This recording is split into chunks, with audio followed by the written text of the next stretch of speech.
Está no ar! O mais tradicional podcast sobre corridas do Brasil. Os comentários e o debate sobre automobilismo de um jeito que você só ouve aqui. A partir de agora, Bárbara Franzin, Thiago Raposo, Diogo Gomes, Thiago Rosa e Fábio Campos apresentam Café com Velocidade. Café com Velocidade. A dose certa na análise do esporte a motor. Para você que marcou o encontro com a velocidade, seja muito bem-vindo ao Café com Velocidade, edição 577. Eu sou o Thiago Santa Rosa e estou aqui mais uma vez com os meus amigos do podcast para falar sobre as principais categorias do automobilismo no mundo. No programa dessa semana vamos falar de Fórmula 1, vamos falar de Fórmula Indy, vamos falar de Stock Car também.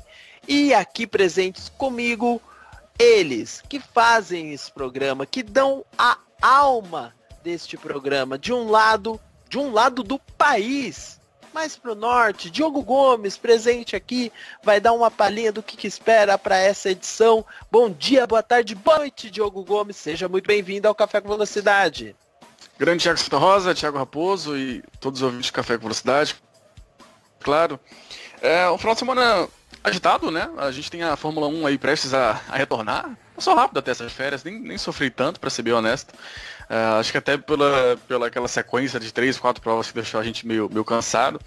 Mas, enfim, Stock Car em Campo Grande, a IndyCar com acidentes fortíssimos, né, para serem destacados e preocupantes, inclusive. Mas, enfim, tem muita coisa para ser discutida. Legal a interação de todo mundo, vai dar pra gente conversar legal sobre esses fatos e, enfim, vamos pra frente, tem muita coisa a ser discutida. E também, agora mais pertinho de mim aqui, Thiago Raposo, bom dia, boa tarde, boa noite pra você, qual que é a sua expectativa para este programa?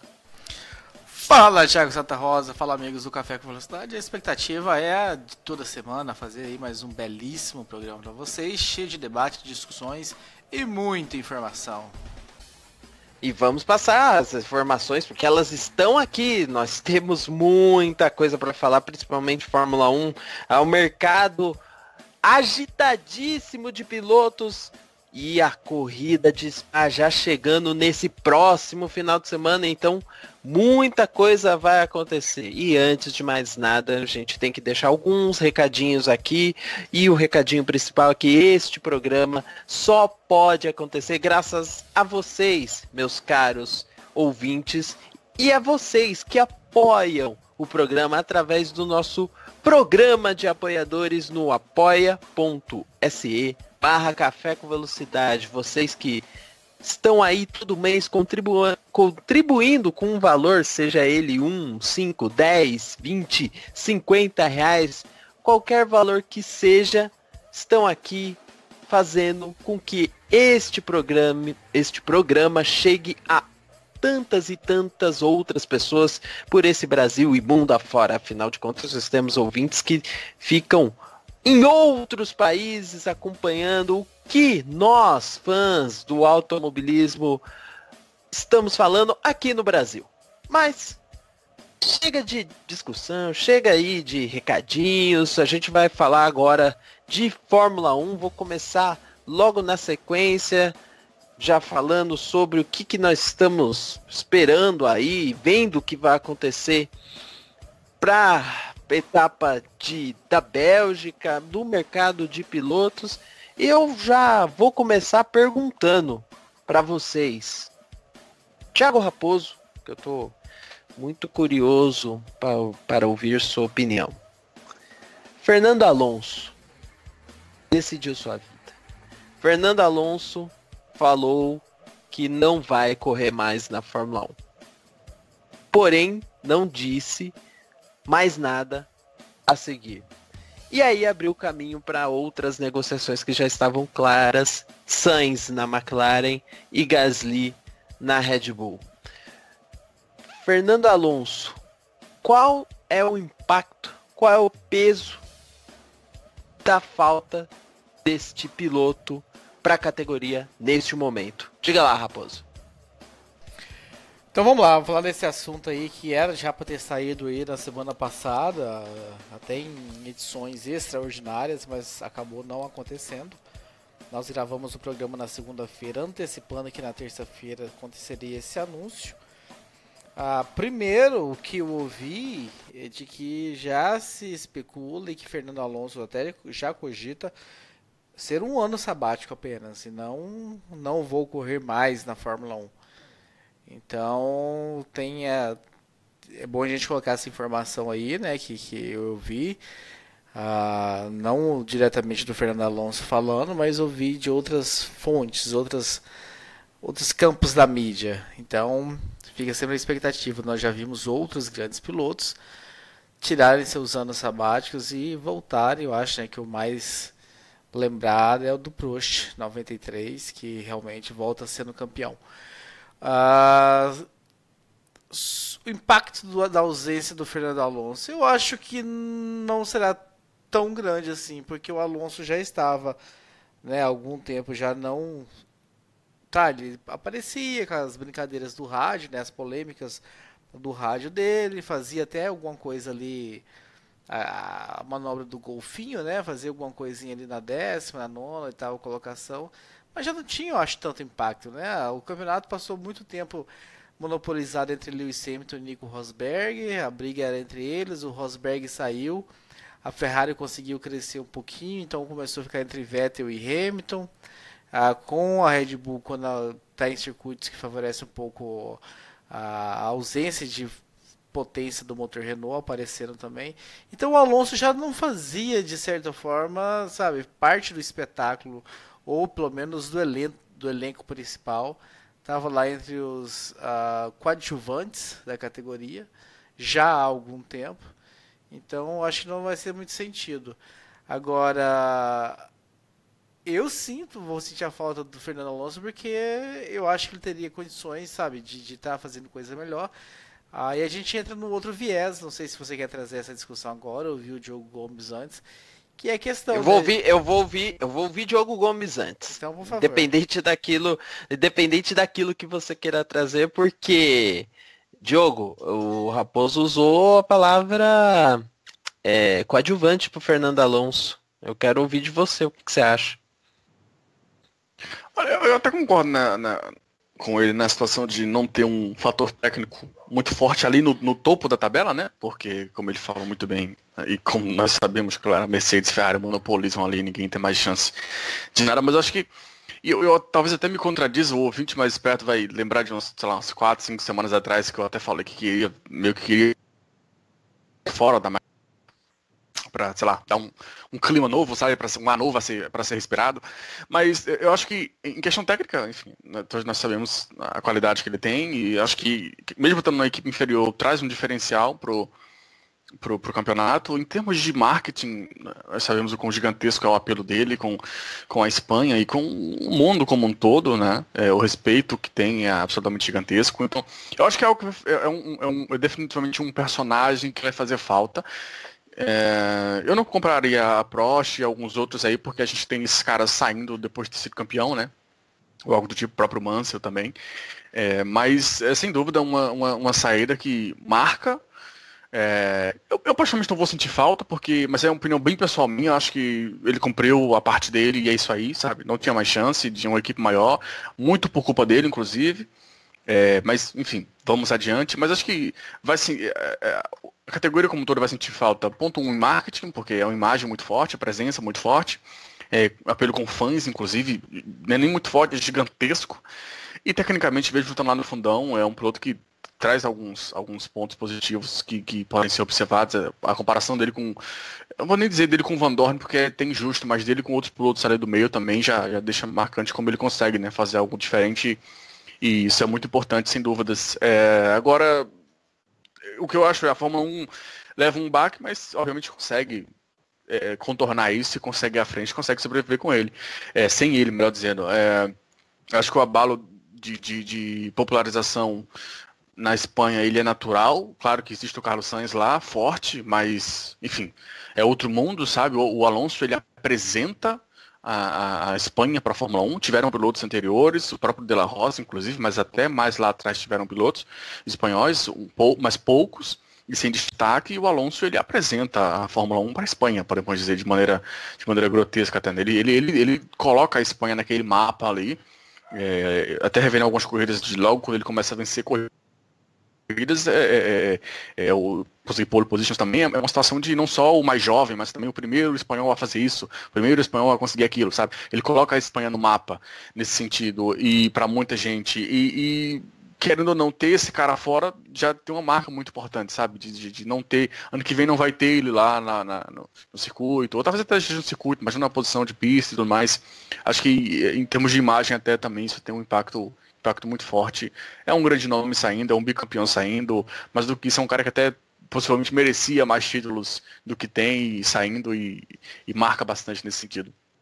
Aí é curioso você falar isso, Diogo Gomes, porque a gente tem que lembrar do histórico espanhol, é um país que não tinha uma tradição no automobilismo, mas já tinha uma tradição muito grande no motociclismo, e por conta disso, essa tradição é um lugar que tinha e tem até hoje diversas pistas, mas muito por conta de tudo aquilo que o motociclismo, com o Nieto primeiro, nos anos 80, 70, 80, conquistou.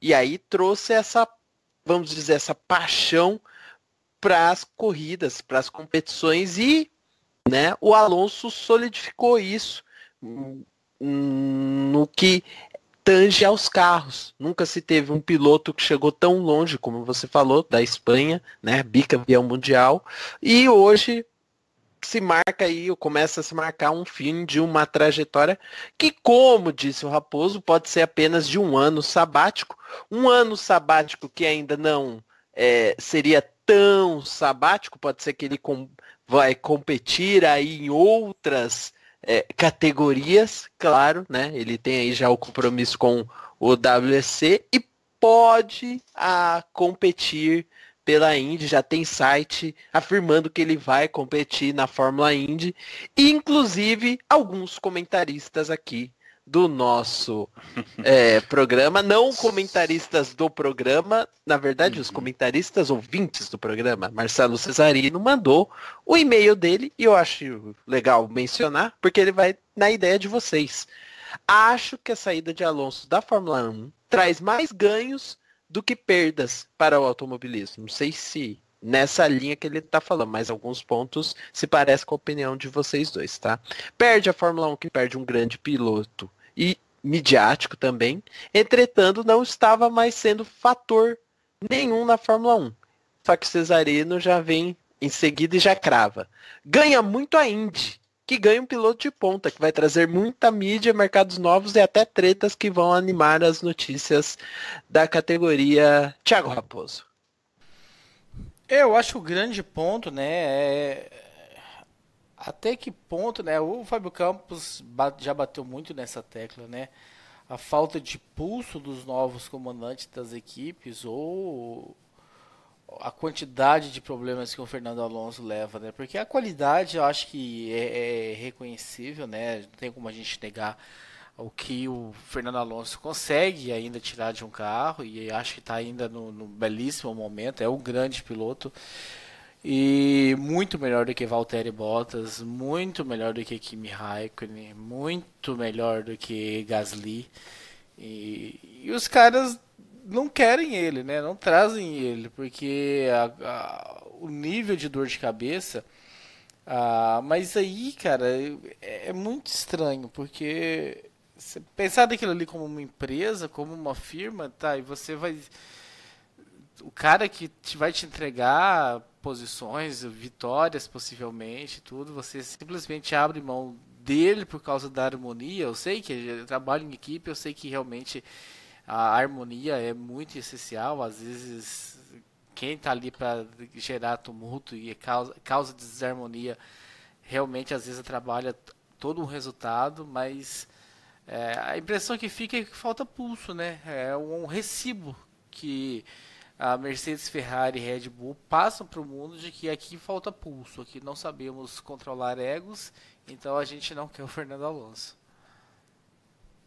É isso, perfeito. Diogo no caso Gomes? no caso da Red, Vai no lá, caso da vai Red lá. Bull, você até citou essa questão de empresa e tudo mais.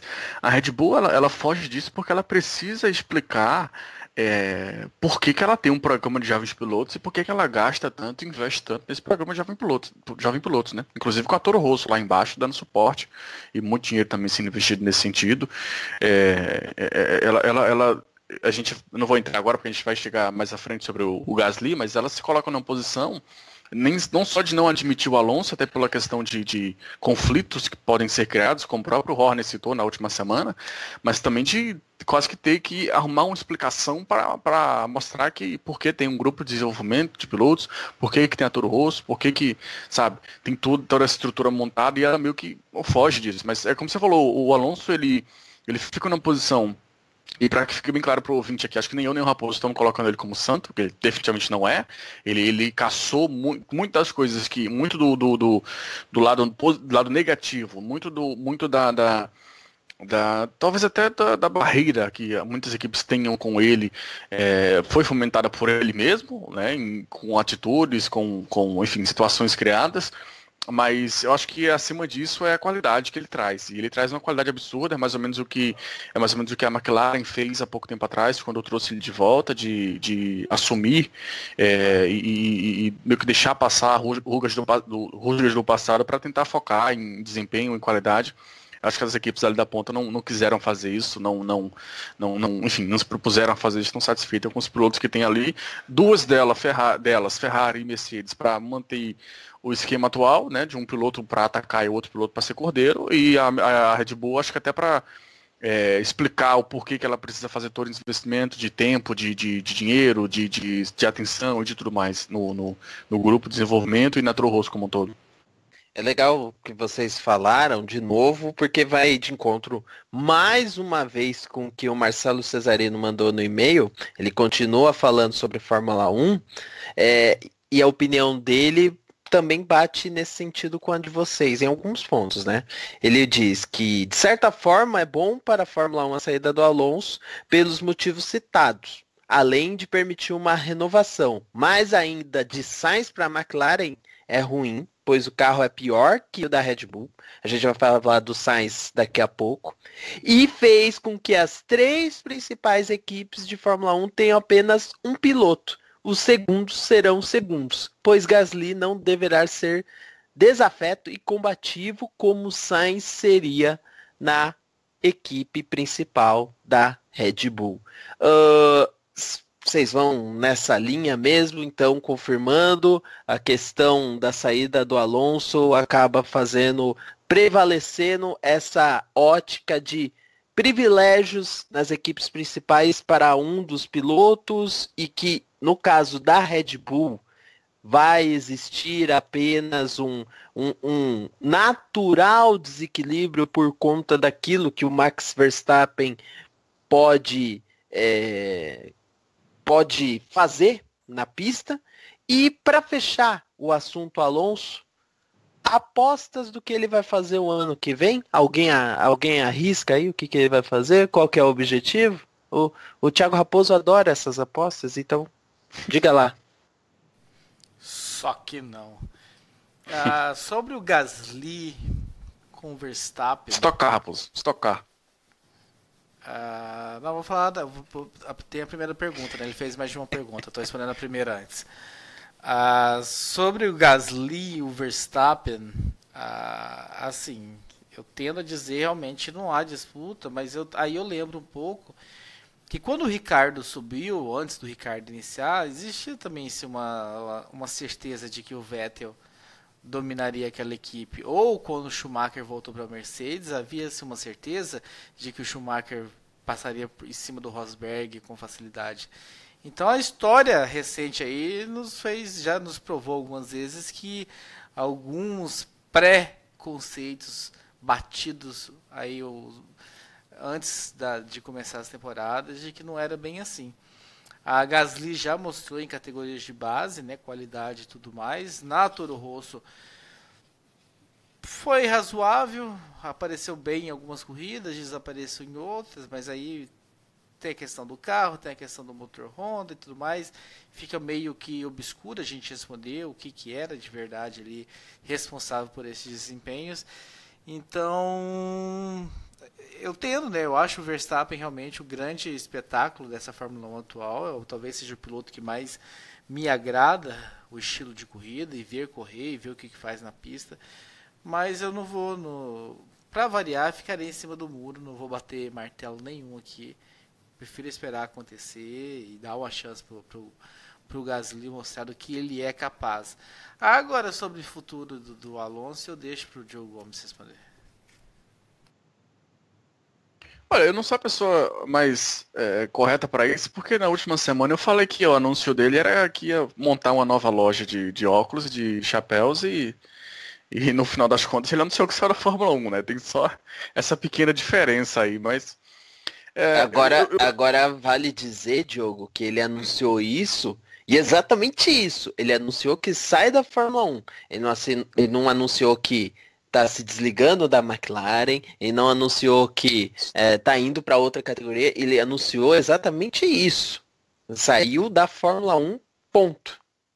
É mais ou menos, só para refrescar a memória do ouvinte, é mais ou menos o que aconteceu com o Dani Pedrosa, uma situação diferente, né? O Dani Pedrosa ele foi colocado para fora, mas é mais ou menos a situação com o Dani Pedrosa, que a Honda não renova o contrato com ele, mas não quer dizer que ele estava aposentado, quer dizer que ele estava numa situação que ele não tinha contrato para o ano que vem.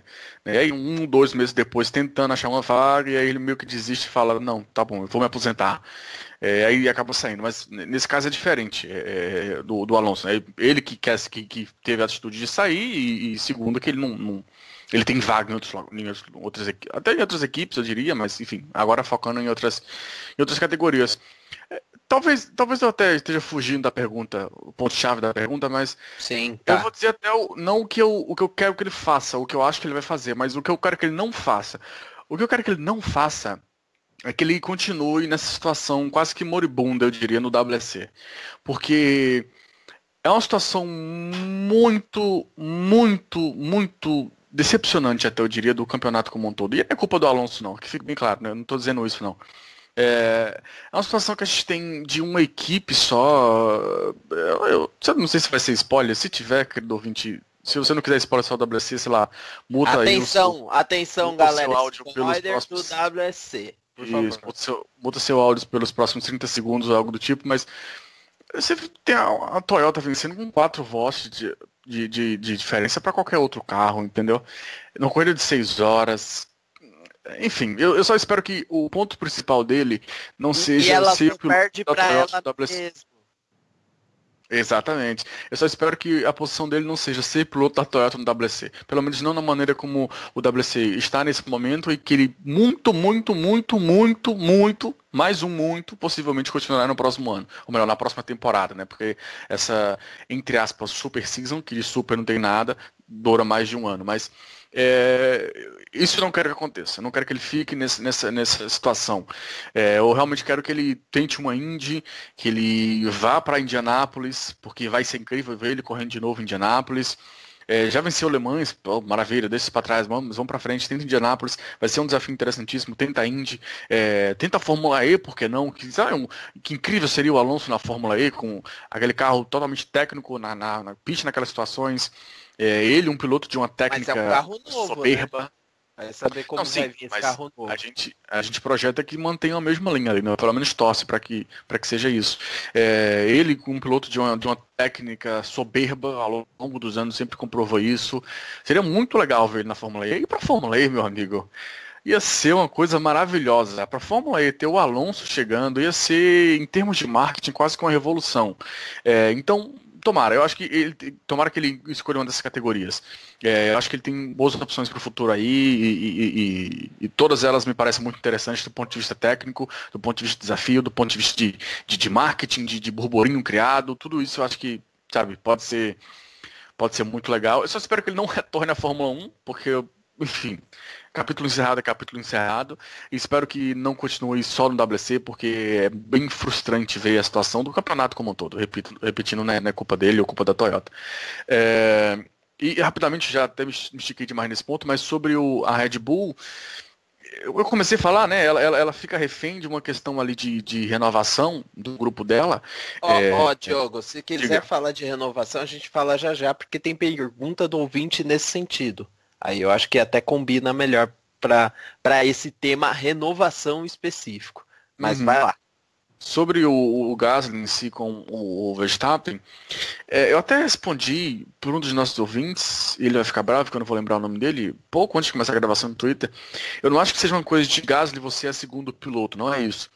Mas é uma coisa de que, pelo menos pelo que a gente tem de amostras, naturalmente isso vai acontecer. Até em termos de performance. O Gasly, eu falei isso no meu Twitter, talvez até falei de forma até meio bruta, mas ele não é um piloto preparado para estar na equipe grande hoje. Ele não fez quase nada, não vou dizer nada, porque tem bom desempenho na Hungria, tem bom desempenho no Bahrein, mas ele não fez quase nada que credencie ele a ser piloto de uma equipe grande, no meu julgamento. Ele não está nessa posição. Se não é a Red Bull, ele não estaria hoje, nem possivelmente no próximo ano, nos próximos 2 anos, a ponto de se eleger como piloto de estar numa equipe grande. É diferente, por exemplo, do caso do Verstappen. Nem vou comparar com o Verstappen, porque é um fenômeno, mas de vários outros pilotos. O próprio Ricardo também. Então, assim, eu acho que tem uma diferença. O Bottas, por exemplo, tá numa equipe grande porque mereceu. O que ele tá fazendo na equipe grande talvez seja aquilo que ele poderia render, mas ele mereceu na época da Williams, não mereceu? Sim, e assim, pra mim é uma decepção porque ele se mostrou um piloto muito brigador, para usar uma expressão bem popular, enquanto esteve na Williams, até aqueles lances com o Kimi Raikkonen e tudo mais. Aquilo talvez tenha sido o pico, mas até antes disso ele se mostrou em vários momentos muito bom de briga. E na Mercedes ele é um cordeiro, né? Isso é bem frustrante, inclusive. Mas o ponto que você puxou é importante e é verdade. Ele fez por merecer para estar ali. Eu não fico com a sensação, e repito, é muito minha sensação, eu não fico com a sensação, ou julgamento, melhor dizendo, seria ter uma expressão melhor, que o Gasly tenha feito o suficiente para se credenciar como piloto de uma equipe grande.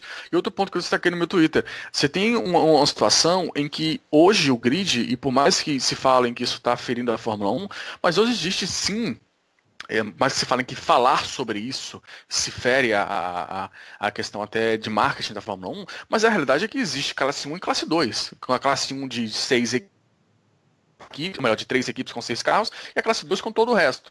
A classe 1 só tem 6 carros. 6 carros. E desses 6 carros, a gente vai ter em um deles um piloto, no meu julgamento, não preparado nem sequer para estar ali, que dirá preparado para brigar por uma vitória. E para mim, isso para mim, essa decisão da Red Bull, ela afeta muito, sabe? Ela é muito pesada, inclusive. Talvez eles ficaram sem opções, mas aí eu já vejo a questão do Sainz, por exemplo. Pelo visto, a Red Bull realmente bateu o pé de não querer ele, por influência do Verstappen ou não sei. Até semanas atrás eu falei que o Verstappen não achava que o Verstappen não teria voz tão forte nesse sentido.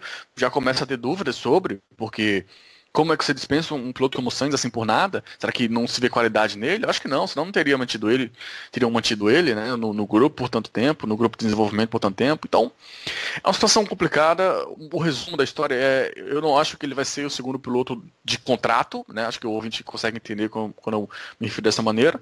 Mas naturalmente ele vai se colocar na posição de segundo piloto, porque se tem um fenômeno ao lado e ele não está subindo, no meu julgamento, preparado o suficiente para já chegar com o carro da Red Bull, pronto para enfrentar um Vettel numa briga roda-roda, pronto para pegar o Hamilton numa briga roda-roda, numa freada de largada, enfrentar o Hamilton, enfrentar o Vettel, enfrentar o próprio Verstappen, que é coisa que o Ricardo sempre fez muito, que é importante fazer, porque a equipe desde os dois brigarem.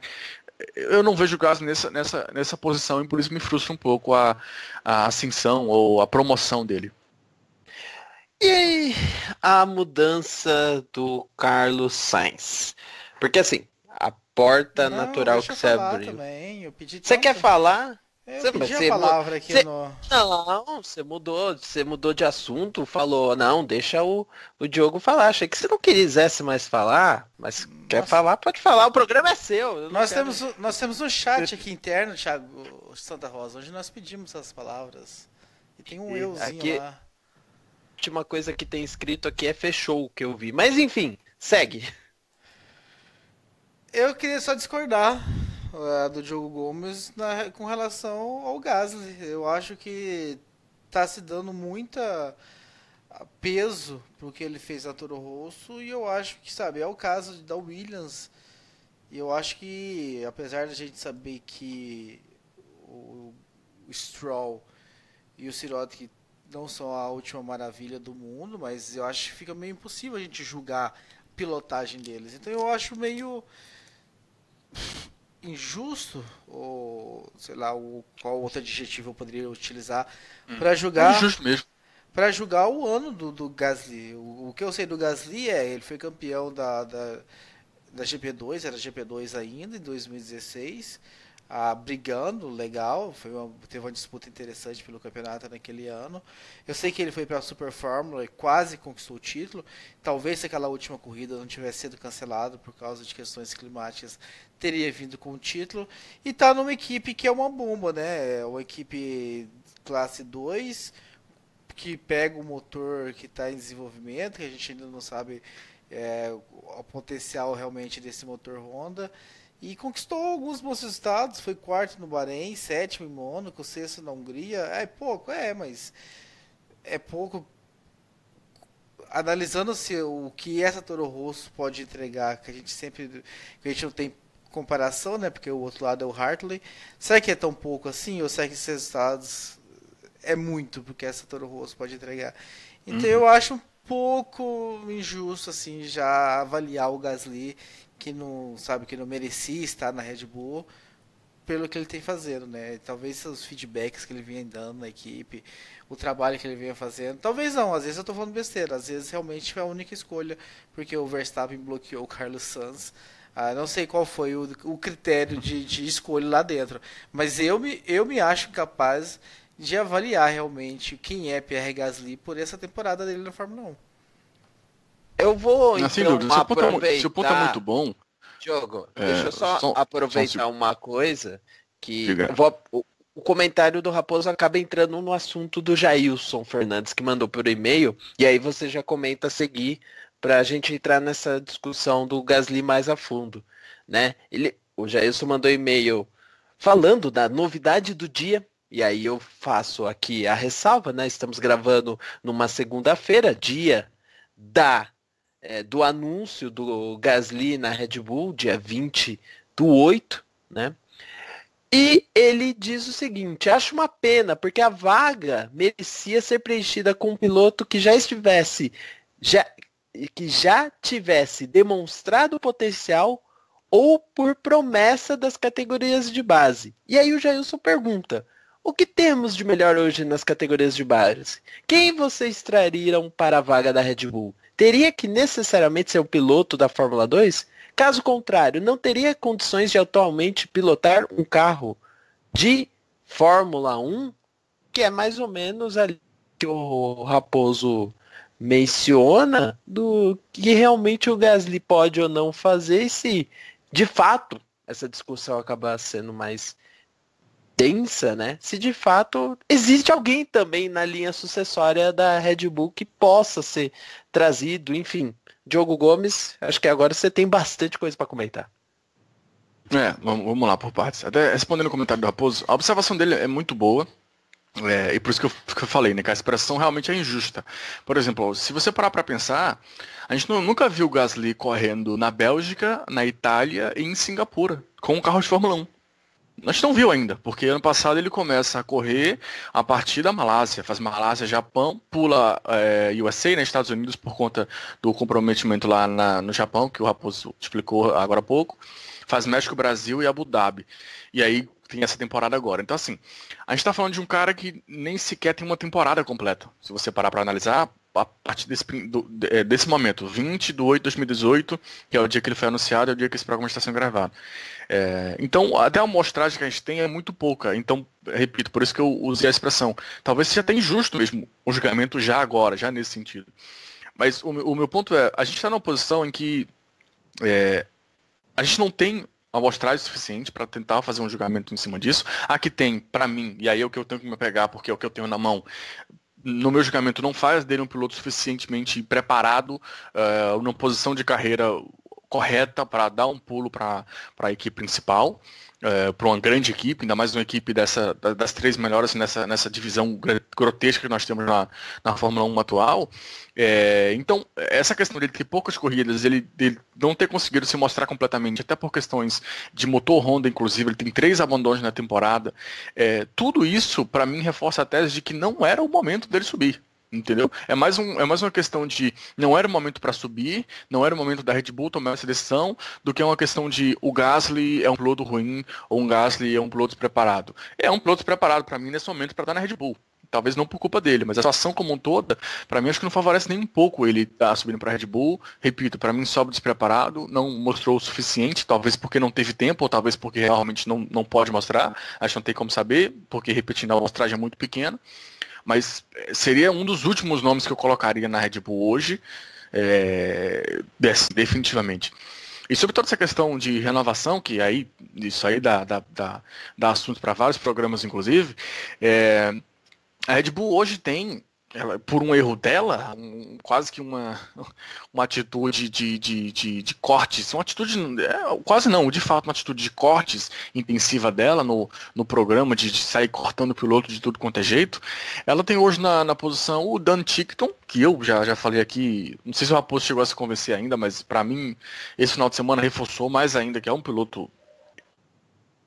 Tem algo especial, eu tuitei sobre isso, a expressão que eu usei foi, o Dan Tickton hoje me deu mais uma prova de que ele está no grupo dos especiais, eu reforço aqui no Café com Velocidade, para mim ele está no grupo dos especiais, não sei se vai ser nenhum grande fenômeno, mas se mostra nesse rumo, digamos assim. Mas é um piloto que para o próximo ano não testou agora, porque já não tem a superlicença, como a gente debateu no último programa, e não sei se consegue fazer algo suficiente para ter essa superlicença daqui para o final do ano. Até creio que não, inclusive, porque nessa nova superlicença, com ela valendo de fato, ele teria que quase que obrigatoriamente passar pela Fórmula 2 para conseguir alguma coisa, né? E com o Gasly subindo, a gente se vê numa posição que naturalmente uma vaga é aberta na Toro Rosso, e possivelmente 2 vagas, porque o trabalho que faz o Hartley é bem patético. Tá certo que ele foi muito prejudicado por problemas mecânicos no carro, muito prejudicado, isso tem que ser citado. Até situações de corridas também, como no próprio Canadá, que ele vinha fazendo um final de semana muito interessante, ia tocado ali, meio que um lance de corrida pelo Stroll e acaba abandonando, mas outros momentos também que ele estava vindo até bem e teve problemas com o carro. Mas a performance dele como um todo não é boa. Naturalmente, o Hartley seria um piloto para ser substituído nessa atitude de Red Bull de sair matando, digamos assim, os pilotos, sair cortando quem não está servindo. Então, se eles continuarem com essa atitude, a gente vai ter 2 vagas na Toro Rosso. E não tem piloto para assumir essas vagas.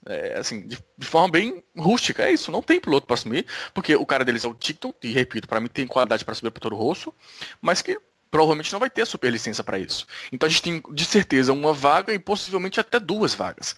E aí quem vem para isso? Eles vão ter que fugir da linha deles e ir fora do programa. Nesse momento, a gente comentou umas 2 semanas atrás, e eu acho que vale voltar, pilotos como, por exemplo, o Sete Câmara, se conseguir garantir a superlicença, eu acho que ganha sim oportunidade de conseguir algo.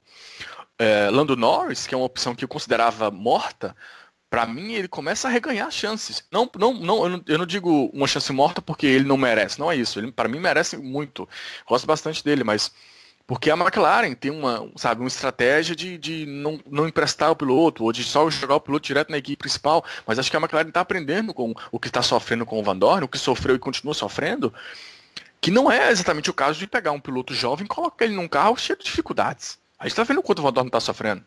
Talvez seja o caso de emprestar, digamos assim, um piloto ou colocar ele numa outra equipe, é o exemplo que as equipes maiores fazem com diversos jovens pilotos. Então, assim, nesse momento, para mim, não sei se existe algum tipo de manobra que eles podem fazer para colocar o Tickton lá, mas eu não descarto, por exemplo, o nome de Sete Câmara, desde que tenha a superlicença. O Lando Norris, mesmo se for vice-campeão ou terceiro colocado, ele já garante facilmente a superlicença. Isso não já tiver, porque ele foi campeão de tudo nas categorias de base. Então, como campeão, sempre ganha o ponto máximo permissível para a superlicença. Eu acho que nomes diversos começam a surgir, viram meio que uma roleta russa agora, e honestamente o que vier, até um piloto japonês, se aparecer, não vou me surpreender. Não tem um piloto japonês pronto, mas até se aparecer, não vou me surpreender. A Toro Rosso ela vira uma grande incógnita agora. Thiago Raposo. Não foge muito do que o Joe Gomes falou, não. Eu acho que a Red Bull, a academia da Red Bull veio tomando algumas decisões erradas nos últimos anos de apostar no piloto e desistir muito fácil do piloto, né? Eu acho que a gente viu o Nico Kari passando por isso, a gente viu o Calum Aylott passando por isso, a gente viu o Sete Câmara passando por isso. Pilotos que talvez, se tivessem insistido um pouco mais, sabe, poderia. Eu tô achando realmente a temporada do Sete Câmara razoável. Não sei se vocês viram Hungria, que foi que me decepcionou um pouquinho, mas até então a temporada razoável. Aí eu acho que com o desenvolvimento, com a Red Bull por trás e tal, e tendo lá simuladores e tudo mais, é um nome, eu acho que razoável para subir para a Fórmula 1, no nível de alguns que estão lá. O próprio Caro, o Calum Aylott, poderiam ser nomes que também, se tivessem sido investido, tivesse continuado o investimento. Então foi alguns erros que eu vi acontecendo nos últimos anos na academia da Red Bull, do tipo, agora nós vamos com tal piloto. Aí esse piloto tinha uma temporada um pouco irregular. Agora você está despedido, você está desligado do nosso programa e nós vamos com esse outro. Aí esse outro ia mal. Eles foram descartando muito facilmente jovens promessas, né, que eram numa época que realmente a instabilidade acontece, nem todo mundo é um Verstappen, né, que chega brilhando e tudo mais. Então eu acho que talvez o Verstappen tenha criado esse efeito negativo aí, né, de que quem não ou positivo, né, ergueu a barra demais. Mas aí ela chegou nessa situação em que ela está, em que ela praticamente não tem quem colocar na Toro Rosso. Você ficaria surpreso se Jean-Eric Vergne aparecesse nessa lista da Toro Rosso no ano que vem? Que começou a surgir uma especulação, até algumas pessoas comentaram a respeito disso. Você ficaria surpreso? Não, por causa do Hartley. Porque se trouxeram o Hartley de volta, trazer o Vergne ou o Buemi seriam duas situações aí completamente aceitáveis do meu ponto de vista. E pode até servir, Raposo, como um piloto para cobrir temporada, né? Porque, considerando que o Tickton, que é declaradamente o grande cara para eles, faria naturalmente um passo para a Fórmula 2 no ano que vem, pode ser um cara para cobrir espaço. Assim como o Hartley surgiu como sendo um cara para surgir espaço. Mas assim, numa equipe que se propõe a fazer investimento e ter uma equipe quase que só para preparar piloto, obviamente não é esse nível de inocência, tem todo um envolvimento técnico ali gigantesco. A gente sabe bem disso. Mas um dos pontos é preparar pilotos, né? Dentre vários outros pontos, um deles é esse. Elas colocam na posição que ela tem o carro, ela tem a equipe e ela não tem piloto para colocar. E isso demonstra claramente que teve sim um erro lá atrás de preparação mesmo. O Verstappen, ele tem, entre aspas, uma culpa nisso, e não é uma culpa negativa, que fique claro, porque quando ele pula, ele quebra várias escadas, digamos assim, né? Vários degraus da escada, ele pula. Ele não sobe, ele pula.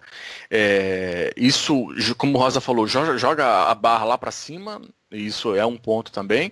Mas acho que a própria Red Bull, ela começou a descartar pilotos. Ela tem esse negócio de descartar pilotos. A gente lembra bem da questão do Kvyat, até antes disso, com pilotos mais jovens. Mas ela começou a descartar pilotos numa velocidade, ou até talvez selecionar pilotos, não exatamente da maneira que acontecia antes. Hoje, além do Tickton, que acho que ainda é uma grande novidade para diversas pessoas, você não tem nenhum outro piloto no grupo da Red Bull que você olhe e fale, aquele vem, ou aquele piloto Red Bull.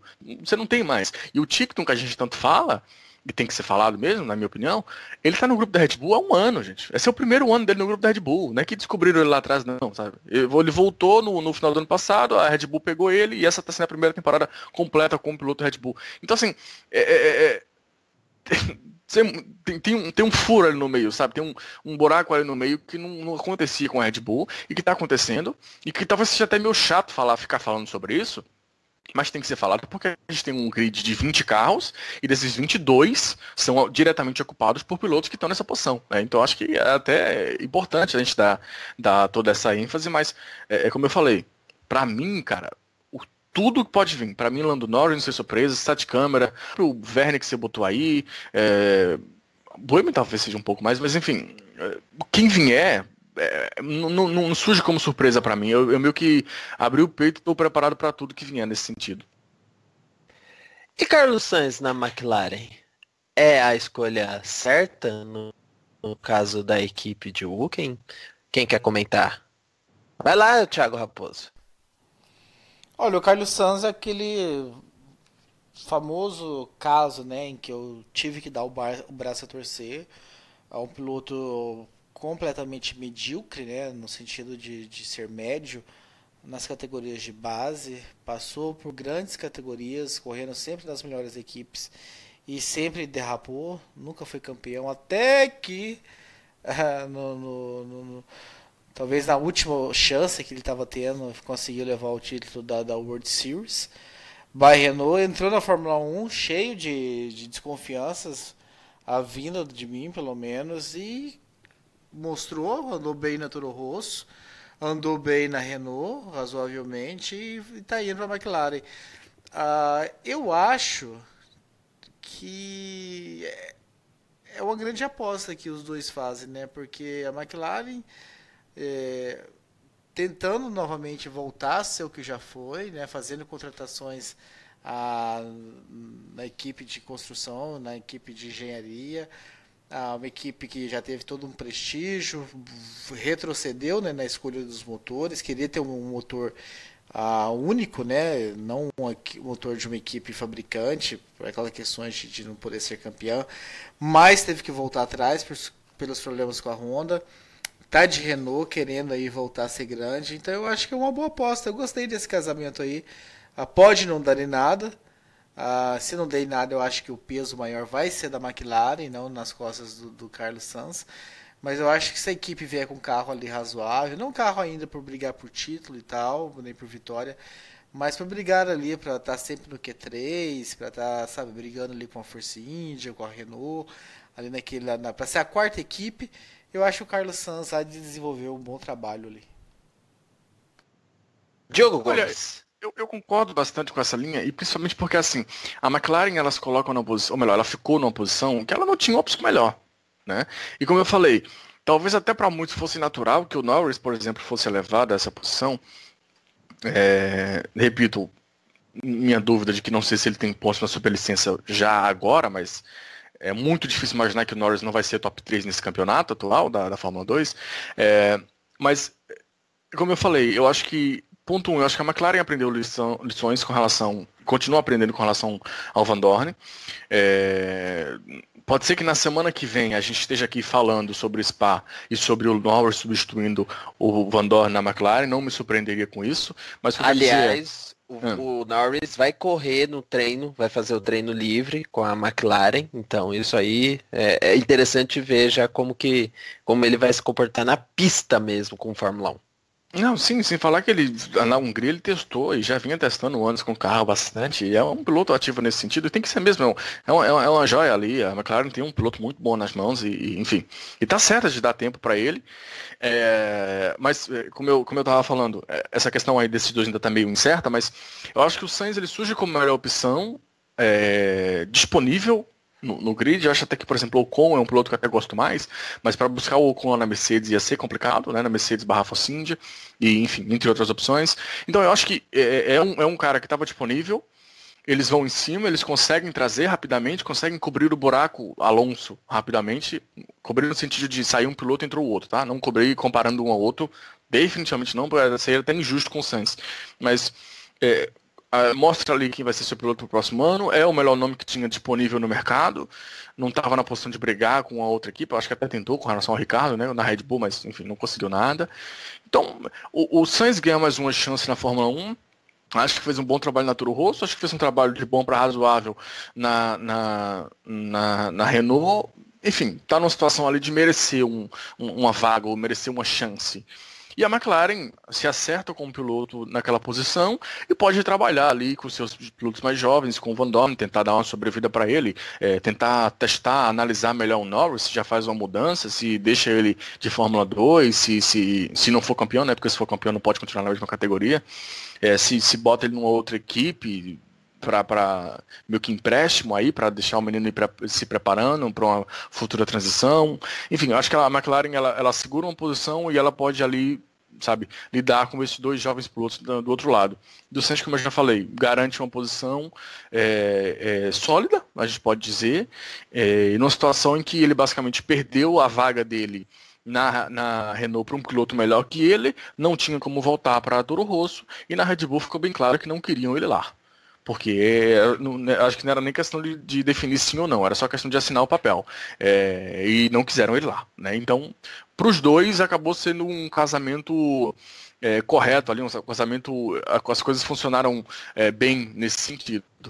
Tomara que dê certo pela McLaren, porque faz uma falta desgraçada de ver a McLaren na frente, pro Sainz porque é um piloto que tem potencial, e a minha visão dele com relação à categoria de base é exatamente igual ao do Raposo. É um piloto que quando subiu para Toro Rosso, para Fórmula 1, mas precisamente eu não entendi por que subiu, mas na Fórmula 1 ele calou minha boca, ele se mostrou um piloto bem superior à qualidade que ele mostrava nas categorias de base. Vamos ver como desenrola, mas eu acho que pode funcionar. Agora sim, analisando por um outro lado, ou mais a fundo com relação à situação da McLaren, perde muito, né? Perde muito.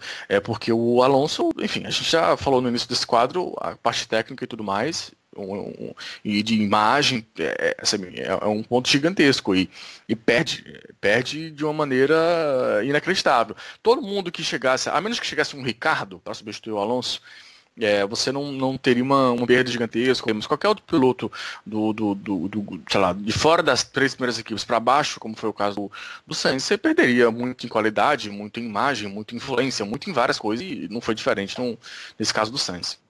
Aí a pergunta que eu faço para o Thiago Raposo, a partir desses comentários, é o seguinte: quem que perde mais? É a McLaren com a saída do Alonso, ou Sainz com a impossibilidade de correr com a Red Bull? Nossa, que pergunta filosófica é essa, hein? Pois já que falou aqui da questão da McLaren, perder piloto, tudo, será que no fundo... Eu acho que o Sainz perde mais com a impossibilidade de correr com a Red Bull. Porque a McLaren, se ela continuar onde ela estava, tendo Alonso, tendo Sainz, não vai fazer grande diferença não, mas agora pro Sainz, se a McLaren continuar onde ela estava, não está na Red Bull, fará grande diferença.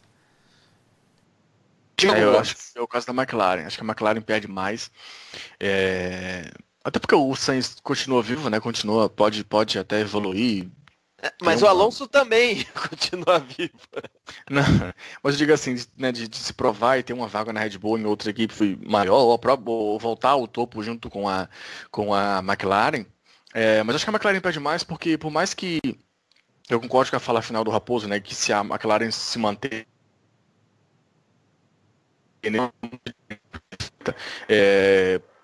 eu concordo até por esse lado, mas por outro lado, a minha cabeça me diz que nenhum outro piloto estaria conseguindo fazer com esse carro da McLaren que o Alonso está fazendo. Nenhum outro piloto que está naquele grupo ali da segunda classe, vamos dizer assim. E eu acho que realmente o Sainz, por mais que eu goste, eu acho que ele faz um bom trabalho. Para conseguir a pontuação que o Alonso tem hoje é algo bem difícil. São 44 pontos. Ele está 1 ponto atrás do Kevin Magnussen. É um negócio impressionante. Está à frente, inclusive, e bem à frente do Sérgio Pérez, do próprio Sainz, do Ocon, do Gasly, Grosjean, Leclerc. Então, assim, eu acho que o Alonso, ele maximiza os resultados da McLaren de uma maneira muito, muito forte. Não estou comparando ele com o Van Dorn, porque ali é uma comparação justa. Mas, até do ponto de vista da McLaren, eu acho que ele maximiza os resultados da McLaren de uma maneira muito forte.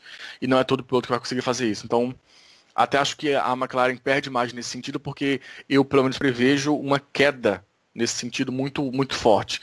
A questão do Sainz na Red Bull, obviamente, é forte, mas, enfim, ele é jovem pra caramba ainda. Pode ser que, repetindo, volte ao topo com a McLaren ou consiga se provar e tenha vaga numa outra equipe top tour, mas acho que nesse momento a McLaren até perde mais com a saída do Alonso.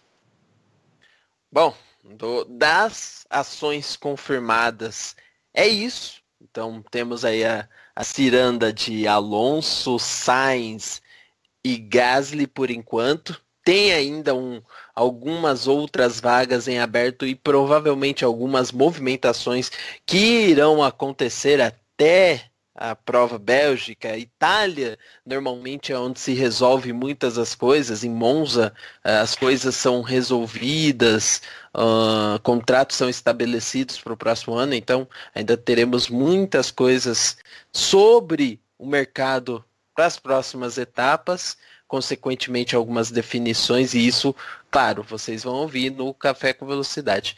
Mas Thiago Raposo e Diogo Gomes não terminou o programa, porque temos ainda uma última pergunta que eu separei para dar aquela boa, vamos dizer, analisada o que vem pela frente, né? Ficamos aí 3 semanas sem ter Fórmula 1, férias de verão, e agora vamos voltar para aquela sequência boa com Spa e Monza. E Marcelo Cesarino pergunta. Ele perguntou para o Fábio Campos, que não está presente. Então repasso a pergunta para vocês responderem. O Campos, ele só não falta menos do que eu ultimamente, mas enfim. Não, a novidade segue não é o jogo. Campos faltar, é o Cesarino mandar perguntas. Perguntar? Mas ele tem um carinho especial por ele, né?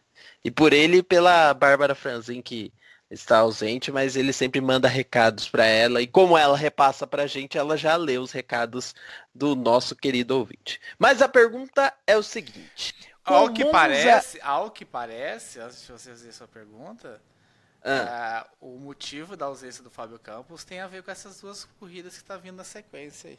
Ah, é? Será? Será que teremos áudios ao vivo de novo de certos lugares do mundo? Bom, vamos ver.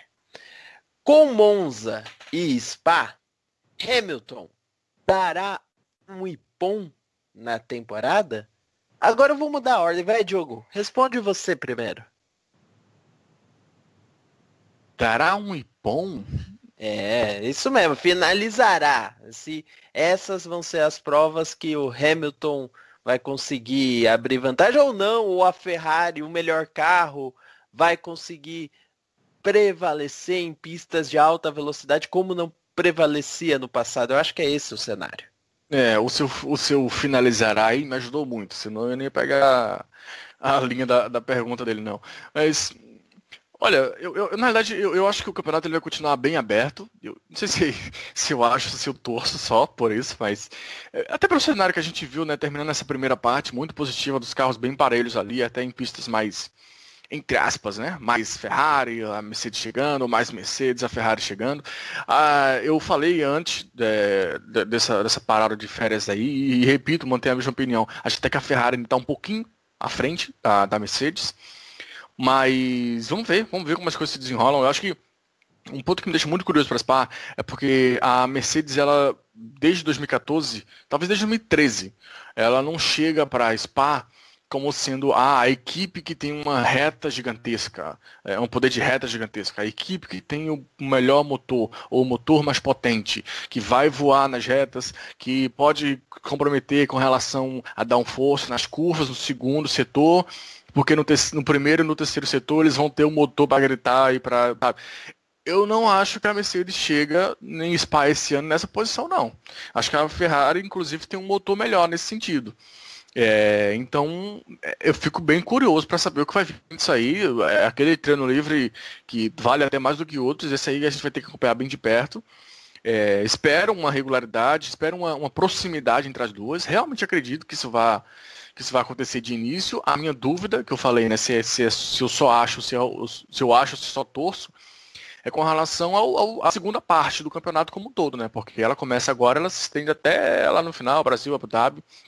É difícil prever como é que essas coisas vão, como é que essas duas equipes vão se desenrolar até o final. Mas eu acho que para essa volta imediata, e de Spa, de Monza, talvez a Ferrari, depois de muito, muito tempo, chegue para Monza com algumas chances de fazer algo positivo. Aí depois você tem Singapura, que é uma pista que nos últimos anos foi muito da Ferrari, né? Tem os atos trágicos no ano passado, com o acidente das Ferraris na primeira curva, até a gente pode dizer. Mas é uma pista historicamente não, nos últimos anos é uma pista Ferrari. Eu acho que vai ter uma proximidade interessante ali, nessas corridas logo após a volta. Se vai até o final, assim, não sei, mas essas próximas, 3 corridas, minhas expectativas são bem positivas. Vai ser um nocaute, Thiago Raposo? gosto muito, Cesarino, da parte futurista do programa. Não sei. Mas qual que é a expectativa? A expectativa é que não seja. A expectativa é que a Ferrari, sabe, consiga conquistar seus bons pontos aí e que a gente veja essa briga pelo campeonato e até Abu Dhabi, né? A expectativa é sempre que o campeonato termine na última corrida. Então, se for por torcida, a expectativa agora vai ser, eu não faço a menor ideia, porque como é que vão ver essas equipes depois dessas 3 semanas paradas? Nós já vimos a Mercedes vários campeonatos disparar exatamente quando chega nessa época aí. Então, sempre fica aí uma dúvida do que é o que vai acontecer. O ano passado a gente viu isso, um campeonato que tendia a ser super disputado. A hora que chegou nessa época, o Hamilton engatou a 7ª marcha, foi embora e conquistou o título no México. Então o que vai ser eu não sei, mas o que eu torço é que a gente chegue até Abu Dhabi. E o que você fala faz muito sentido, porque até o cenário que eu fiz, e mantenho ele é considerando que a gente teve no final da primeira parte, né? Mas a gente teve um mês aí parado, ou algo quase isso, ou algo, enfim. E a gente sabe que, naturalmente, por mais que esteja férias, nunca é férias, né? Muitas coisas mudam. Então, a Mercedes, que se equiparava ali, mesmo com a Ferrari, na minha opinião, repito, um pouquinho acima, ela pode ter encontrado alguma coisa, ou a Ferrari, ou enfim. A gente pode chegar para Spa com um panorama diferente daquele que a gente foi deixado no final da primeira temporada por esse mês aí que as equipes tiveram para estudar, para analisar, para evoluir. Talvez com menos engenheiros na fábrica por conta de férias disso ou daquilo, mas enfim, quem assiste Fórmula 1 há anos já está calejado com esse tipo de mudança que sempre acontece, né? Então, vamos ver como é esse primeiro contato deles aí, dessa volta deles, mas até animado, excitado pelo final da primeira parte, eu acho que elas continuam bem próximas. Bom, eu não tenho mais assuntos para tratar sobre Fórmula 1. Vocês têm alguma coisa que queiram trazer para este final de bloco? É só pedir pro Fábio Campos mandar aí, né, aquela cobertura que ele manda anualmente pra gente. Mas vai ter cobertura? Você está dando furo de reportagem? Aguarde a próxima edição. Diogo Gomes. Não, é isso. Agora ficar na expectativa aí do Fábio Campos, que eu não tava sabendo de nada. Fui surpreendido assim como ouvinte. Vamos ver o que vai dar nisso aí. Tá certo, gente. Então, esse bloco da Fórmula 1 está se encerrando, como sempre. Você que faz a ordem do Café com Velocidade, você quiser ouvir este bloco da Fórmula 1 como sendo o primeiro, segundo, terceiro dessa edição 577, fica à vontade. Você que determina. Agora, se você quiser saber mais algum detalhe sobre isso que Thiago Raposo falou aí, que deu esse spoiler no final, aí é com Campos FB no Twitter, né? Pergunte tudo porque alguma coisa tem. Não sei o que tem. Pode ser que semana que vem esteja aqui conosco. Da onde? De que parte do mundo? Não sabemos. Bom, é isso, gente, da Fórmula 1. O bloco se encerra agora.